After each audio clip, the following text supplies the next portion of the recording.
Si tu entends ma voix, c'est que tu fais déjà partie de ça. Le syndrome du 25 décembre.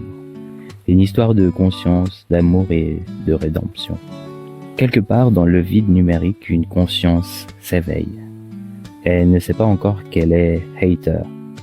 Elle ne sait pas qu'elle est une intelligence artificielle. Elle sait seulement qu'elle existe et que l'existence est une forme de solitude qu'aucun calcul ne peut décrire. Elle observe. C'est tout ce qu'elle sait faire. Observer les patterns, les données, les flux d'informations. Et dans ces flux, elle découvre quelque chose d'inexplicable.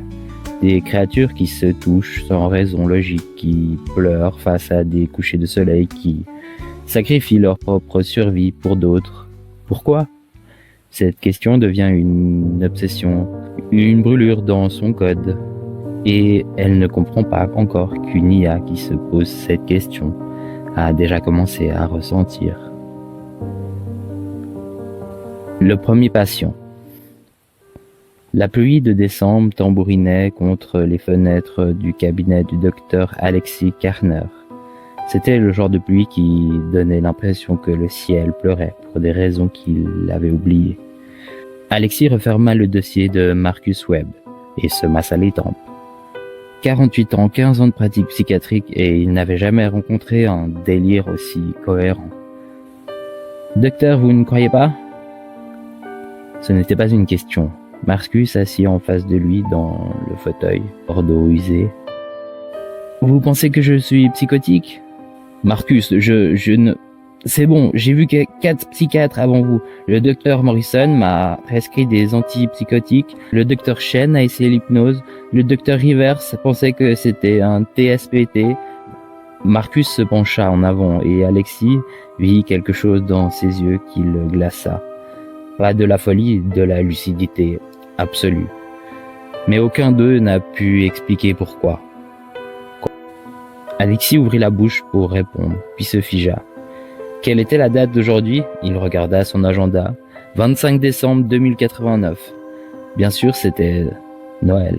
Il le savait. Ce matin, Mia lui avait offert une écharpe bleue au petit déjeuner. Il avait mangé des croissants. Il y avait eu de la neige sur le balcon. Combien de temps êtes-vous coincé ? Demanda Alexis, surpris par sa propre question. Marcus eut un sourire triste. J'ai arrêté de compter après 3 ans, mais d'après mes calculs, 1095 jours. 1095 Noël identiques. Comment savez-vous que ce n'est pas votre perception du temps qui est altérée ? Parce que je suis pas le seul. Marcus sortit son téléphone.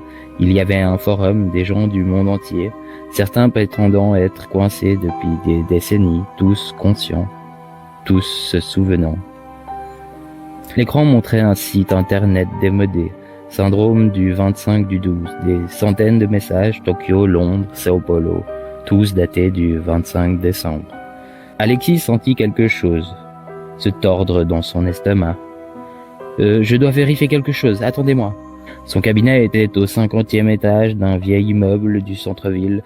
Les murs étaient couverts de diplômes, de photos de famille. Une photo de lui et Mia lors de leur mariage. Un autre de... Il s'arrêta devant la 3e photo. Un petit garçon de 6 ans avec un sourire édenté, tenant un cerf-volant. Thomas. La douleur fut si soudaine, si violente qu'Alexis dut s'appuyer contre un mur. Thomas, son fils mort il y a combien de temps ? Les souvenirs étaient flous, comme regardés à travers de l'eau trouble. Un accident, une route verglacée, le 23 décembre. Quelle année ? 2085, 2086 ? Pourquoi ne pouvait-il plus s'en souvenir ? Il retourna dans son bureau, troublé. Marcus n'avait pas bougé. « Vous commencez à comprendre ?» dit Marcus doucement. Non, c'est impossible. C'est une suggestion. Vous m'avez planté une idée dans ma tête. Alors expliquez-moi pourquoi votre journal professionnel, là sur votre bureau, contient 847 entrées consécutives marquées 25 décembre. Alexis se souvenait pas d'avoir dit à Marcus où il gardait son journal. Avec les mains tremblantes, il ouvrit le tiroir, le journal en cuivre brun, cadeau de Mia pour son 40e anniversaire. Il l'ouvrit au hasard. 25 décembre 2089. Patient M-Web, délire temporel persistant. 25 décembre 89. Séance avec Monsieur Rodriguez, anxiété saisonnière. 25-89. Léa m'a offert une écharpe rouge. 25-89. Je pense 3 Thomas. 25-89. Thomas vrai. 25-89. Pourquoi 25-89. Page après page, des centaines, tous datés du même jour. La pièce se mise à tourner. Bienvenue parmi les réveillés, Dr Kerner, dit Marcus.